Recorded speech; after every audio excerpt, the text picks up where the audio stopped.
박순애는 이른 새벽 어둠 속에서 식당에 불을 켰습니다. 30년 넘게 반복된 일이었지만 오늘도 달라진 것은 없었습니다.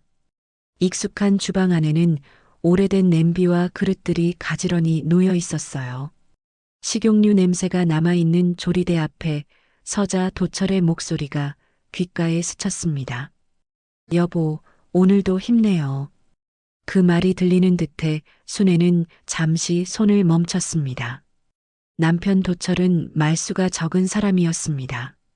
감정을 크게 드러내는 대신 행동으로 사랑을 보여주던 남자였어요. 새벽마다 함께 식당 문을 열고 가게 앞을 쓸던 모습이 떠올랐습니다. 그러나 이제 그 자리는 텅 비어 있었습니다. 순애는 조용히 주방 뒤편 의자에 앉았습니다. 오랜 세월 서서 일했던 다리가 요즘은 자주 시렸습니다. 식당을 찾던 단골 손님이 한 명씩 떠나고 있다는 것을 알고 있었어요. 경기가 나빠지면서 점점 손님이 줄어들었고 남편 사고 후로는 더욱 심해졌습니다. 이제 내가 뭘 할 수 있을까? 중얼거리며 한숨을 내쉬었습니다. 손님이 없는 시간에 주방 정리를 하다 보면 문득 울컥할 때가 많았습니다. 남편이 다쳤던 그날도 평범한 하루였죠. 장사 끝나고 정리하겠다며 먼저 집에 가라고 말하고 도철은 혼자 가게 뒤 골목으로 향했습니다. 그리고 다시는 돌아오지 않았습니다. 순애는 그날 밤 이후로 잠들기 어려워졌습니다. 도철이 없는 집은 너무 조용했습니다. 냉장고 돌아가는 소리조차 귀에 크게 울렸습니다. 당신 없이 어떻게 이 많은 시간을 살아내라는 거예요. 말을 꺼내면 목이 메어 말끝이 흐려졌습니다. 아들과 며느리는 바쁘다는 이유로 자주 찾아오지 않았습니다. 전화하면 짧게 받아 끊기 일쑤였죠. 순애는 그들에게 새로운 짐이 되고 싶지 않아 참고 또 참았습니다. 남편에게 서운함을 토로할 곳조차 없는 현실이 더 아팠습니다. 식당 문을 천천히 닫으며 순애는 허리를 곧게 세웠습니다. 아직 해야 할 일이 남아 있었습니다. 남편과 함께 만들어 온 이 공간이 사라지는 게 너무 두려웠지만 더 버티기 힘들다는 것도 알고 있었어요. 거리에 햇빛이 스며들기 시작했습니다. 따뜻한 기운이 몸에 닿는 순간에도 순애의 표정은 여전히 차가웠습니다. 그녀의 옷깃 사이로 파고드는 바람이 한없이 공허하게 느껴졌습니다. 봄이 와도 그녀의 마음에는 아직 겨울이 머물고 있었습니다. 식당 문 앞에 서서 순애는 마지막으로 간판을 바라보았습니다. 손때가 묻어바른 글자를 쓰다듬으며 눈을 감았습니다. 여보, 나 이곳을 이제 놓아도 되는 걸까요? 평생을 바쳐 지켜온 식당이었지만 그 마음보다 더 무너져 내린 것은 남은 인생에 대한 불안이었습니다. 순애는 조용히 돌아섰습니다. 그녀의 발소리가 텅 빈 식당 안에서 아프게 울려 퍼졌습니다. 박순애는 작은 여행 가방 하나를 들고 아들 김태호의 집 앞에 섰습니다. 남편 장례를 치르고 집에 혼자 남아있기 두려워 아들의 권유를 받아들인 것이었어요. 초인종을 누르자 안에서 아이들 뛰는 소리와 TV 소리가 뒤섞여 들렸습니다. 문이 열리자 며느리 정밀한의 무표정한 얼굴이 먼저 보였습니다. 순애는 억지로 미소를 지으며 고개를 숙였습니다. 미란아, 패 끼치지 않게 있을게. 대답 대신 며느리는 고개만 끄덕였습니다. 현관에서 신발을 벗는 동안 순애는 자신도 모르게 어깨가 움츠러졌습니다. 집안은 넓었지만 순애가 있을 자리는 좁아 보였습니다. 식탁 위에는 배달 음식이 놓여 있었고 순애는 그릇을 치우려다 며느리의 눈치를 봤습니다. 아이들은 게임에 몰두한 채 시선을 주지 않았습니다. 태호는 뒤늦게 나와 서둘러 인사를 했습니다. 순애가 방으로 들어가려 하자 며느리는 문을 가리켰습니다. 어머님 방은 저쪽 작은 방이에요. 고맙다, 잘 지낼게. 방 안은 짐 창고처럼 박스와 잡동사니가 가득했습니다. 순애는 그 사이에 겨우 매트리스 하나를 펴고 앉았습니다. 창문으로 스며드는 햇빛마저 어색하게 느껴졌습니다. 며칠 뒤 아침 식탁에서 순애는 주저하며 물컵을 놓았습니다. 준비해둔 반찬을 꺼내놓으면 며느리는 눈에 띄게 불편해했습니다. 태호마저도 불편한 기색이 역력했어요. 엄마, 그냥 쉬어. 익숙하지 않잖아. 순애는 손끝을 떨며 말했다. 가만히 있는 게 더 미안해서 그렇지. 말은 그렇게 했지만 가슴 깊은 곳에서 쓴맛이 올라왔습니다. 평생 가족을 위해 일했던 손인데 이제는 쓸모없다는 듯 소외되는 느낌이었습니다. 순애는 접시 하나를 닦아도 며느리가 살짝 한숨 쉬는 것을 놓치지 않았습니다. 시간이 지날수록 집안의 공기는 묵직하게 내려앉았습니다.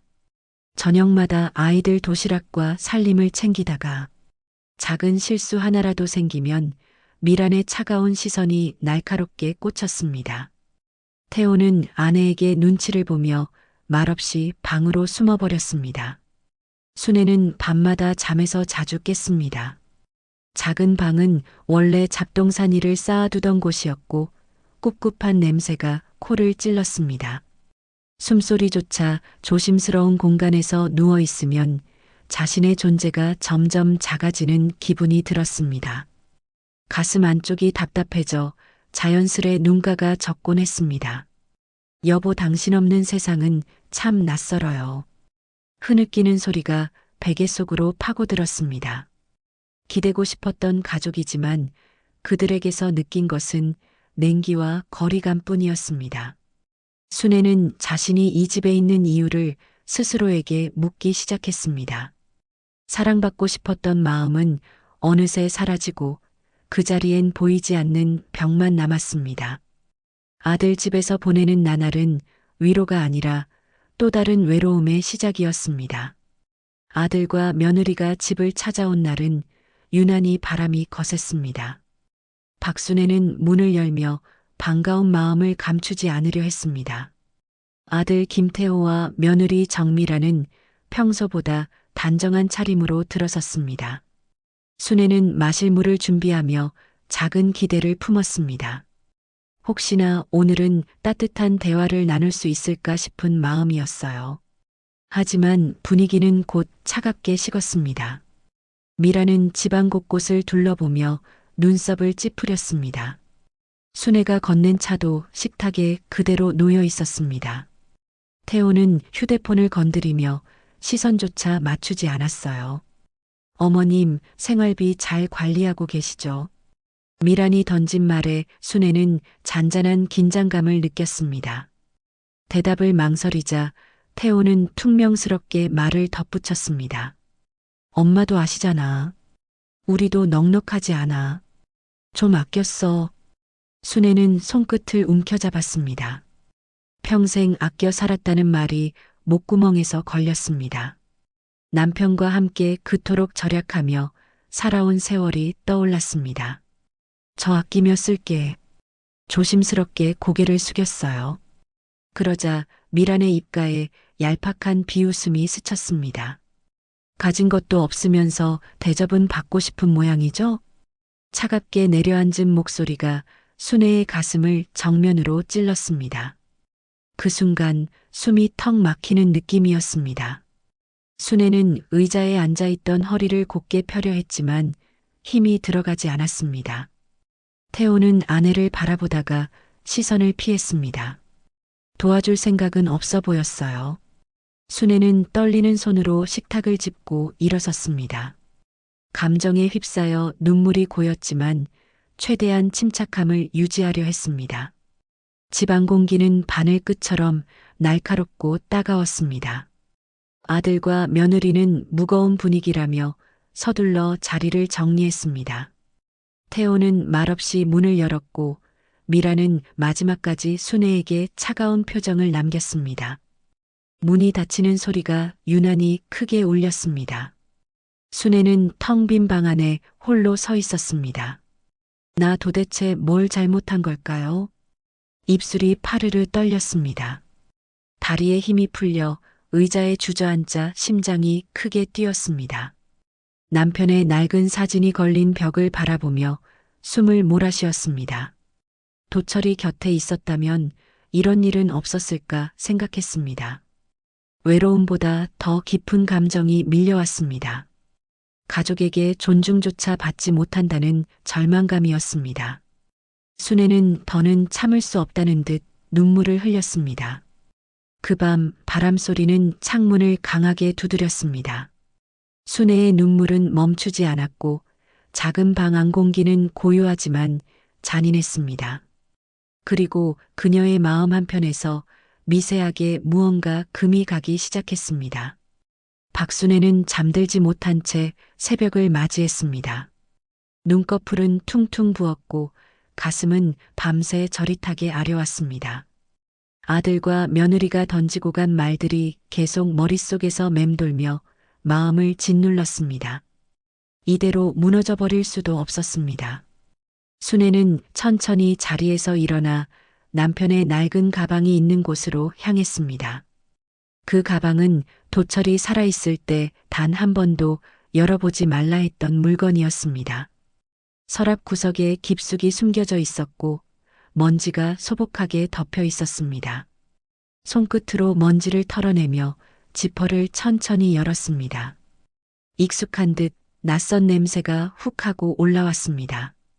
추억과 시간, 그리고 잊고 있던 남편의 숨결이 쌓여 있는 듯 했습니다.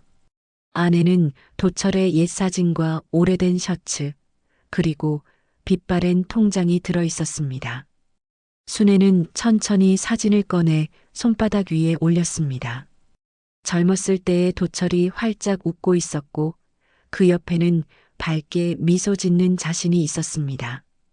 두 사람이 함께한 시간이 갑자기 눈앞에서 생생하게 움직이는 듯 했습니다. 순애는 사진을 꼭 끌어안으며 숨을 들이켰습니다.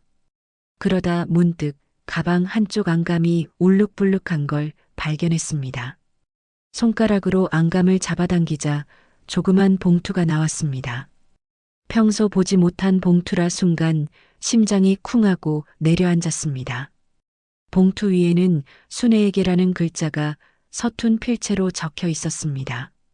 눈물이 고여 글자가 번져 보였습니다.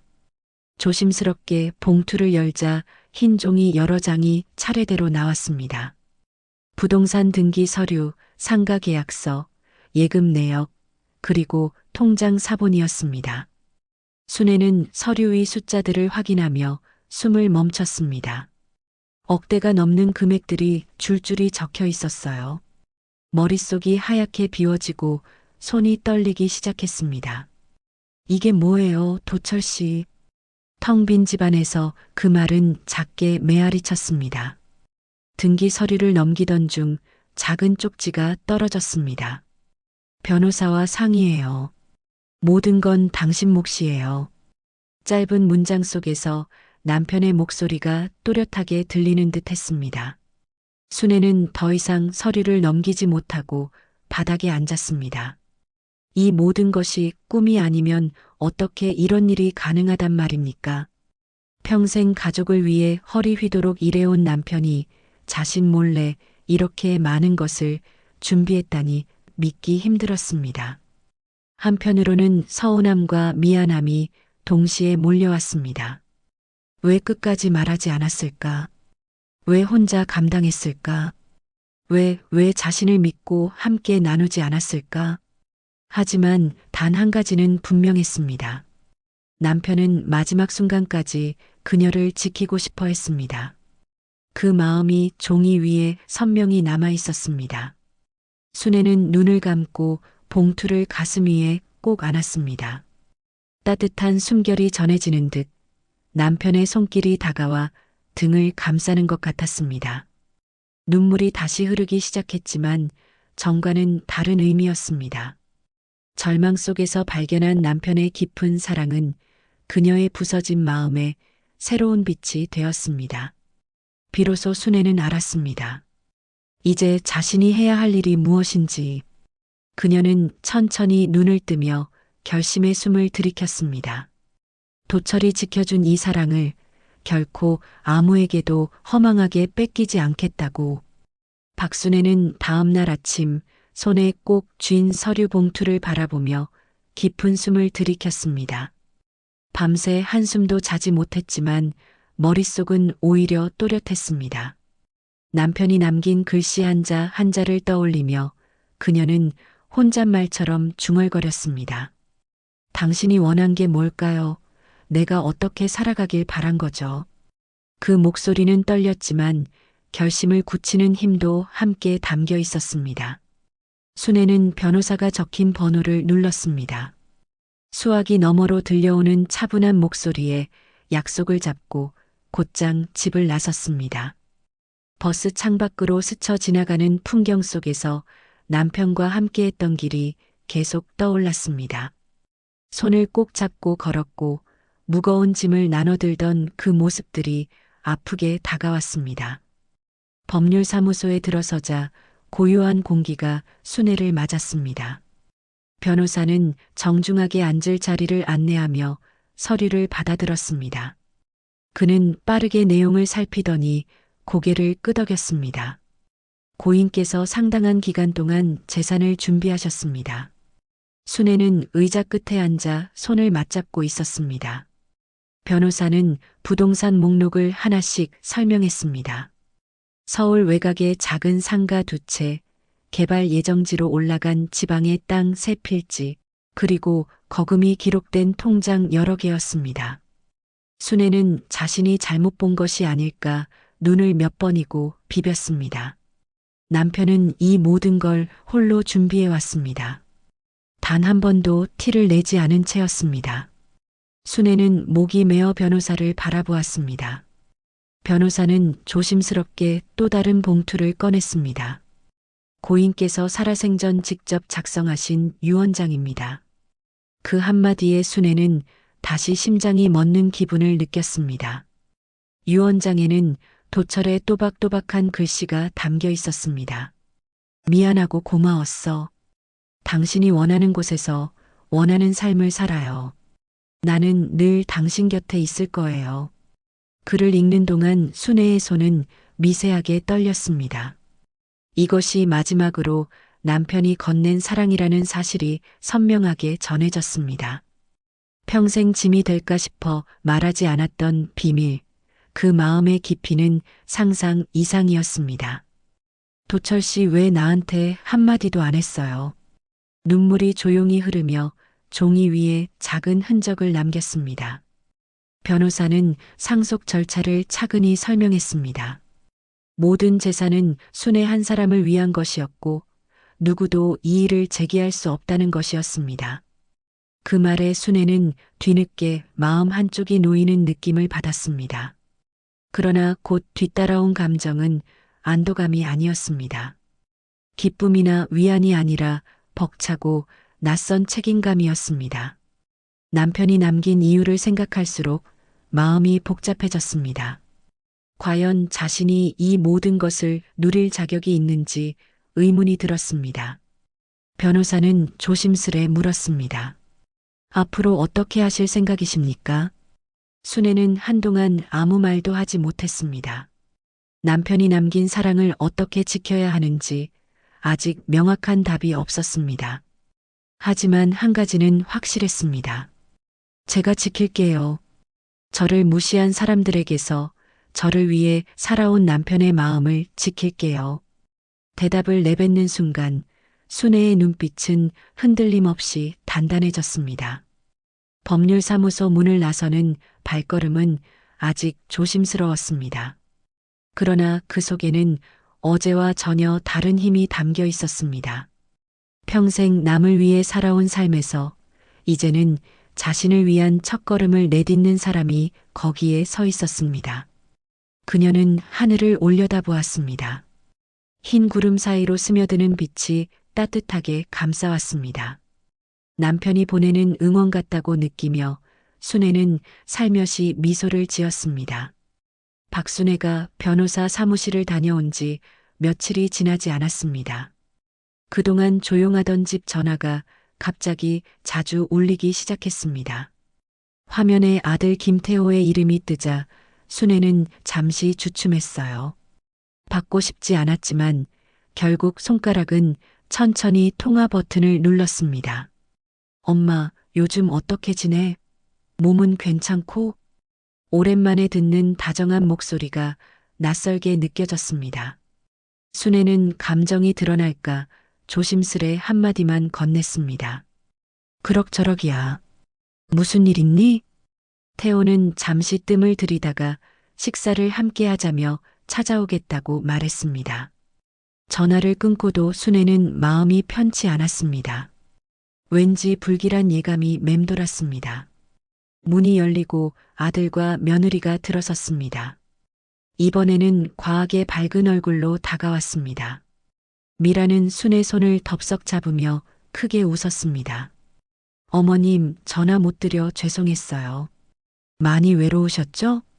얼마 전 그 차가운 눈빛을 기억하는 순애는 어색하게 웃을 수밖에 없었습니다. 점심을 먹으며 며느리는 살갑게 반찬을 덜어주기도 했습니다. 어머님, 무릎은 괜찮으세요? 병원도 같이 가드릴게요. 입에 묻은 반찬을 휴지로 닦아주려는 손길이 과할 정도였습니다. 순애는 식탁 위 유리잔에 비친 자신의 표정을 바라봤습니다. 경계와 혼란이 뒤섞인 그 얼굴은 남편을 떠올릴 때의 자신과 전혀 달랐습니다. 식사가 끝나갈 무렵 미란이 조심스러운 척 말을 꺼냈습니다. 어머님, 혹시 상가 관리가 힘드시면 저희가 대신 도와드릴게요. 태호도 빠르게 거들었습니다. 맞아, 엄마. 세금 문제도 복잡하고 우리한테 맡기면 편해. 미라는 가방에서 서류 한 장을 꺼내 식탁 위에 올렸습니다. 여기에 서명만 하시면 돼요. 어머님 편하게 사시라고. 종이 위에 며느리와 아들의 그림자가 길게 드리워졌습니다. 순애는 서류를 집어 올려 눈으로 훑었습니다. 상가 소유권의 일부를 태호 명의로 넘기는 내용이 적혀 있었습니다. 더 이상의 설명은 필요 없었습니다. 순간 어제 변호사 앞에서 한 다짐이 떠올랐습니다. 자신을 위해 준비된 남편의 마음을 누구에게도 내어줄 수 없다는 결심. 순애는 눈을 가늘게 뜨고 서류를 조용히 내려놓았습니다. 이건 그냥 두고 가라. 목소리는 낮았지만 흔들림이 없었습니다. 미란과 태호의 얼굴에서 미소가 천천히 사라졌습니다. 미라는 억지로 웃으며 다시 설득하려 했습니다. 어머님, 오해하셨어요. 진짜 도와드리려는 거예요. 그러나 순애는 자리에서 일어나 단호하게 말했습니다. 나 너희 도움 필요 없다. 순간 순애 자신도 예상하지 못했던 강한 목소리가 나왔습니다. 그 말을 꺼내고 나니 오히려 마음이 시원했습니다. 침묵이 흘렀고 어색한 공기 속에서 아들 부부는 급히 자리를 정리했습니다. 태호는 어머니 눈을 제대로 마주치지 못한 채 집을 나섰습니다. 문이 닫힌 뒤에도 맞잡은 순애의 손은 떨리지 않았습니다.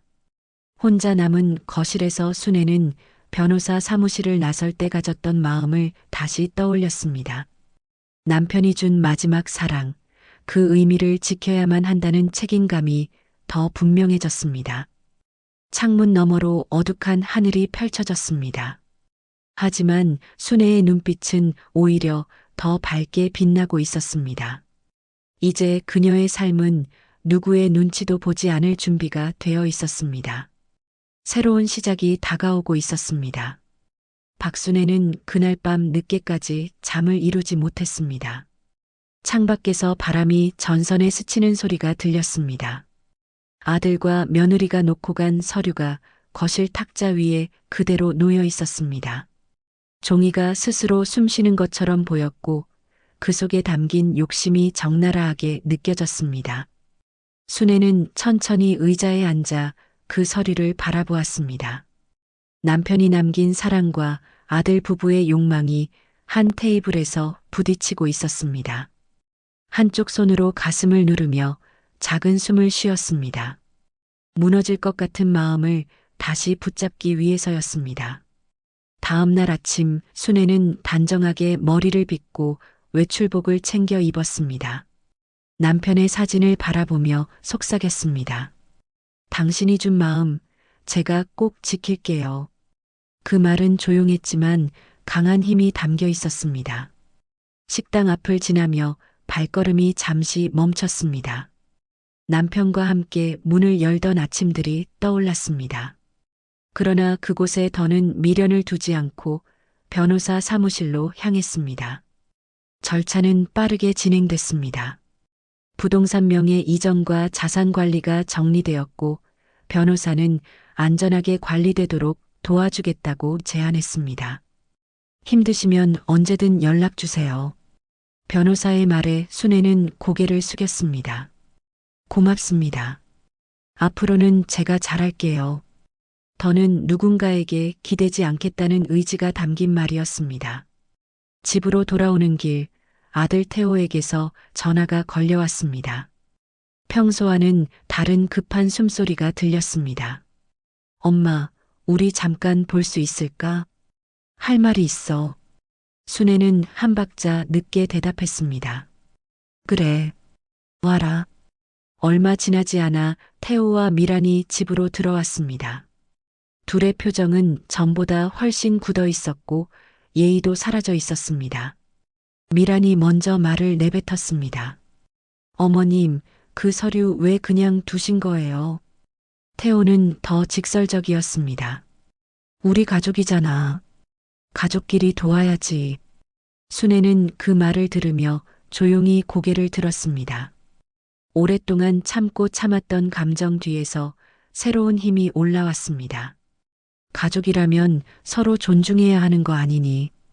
그 말에 태호는 시선을 피했습니다.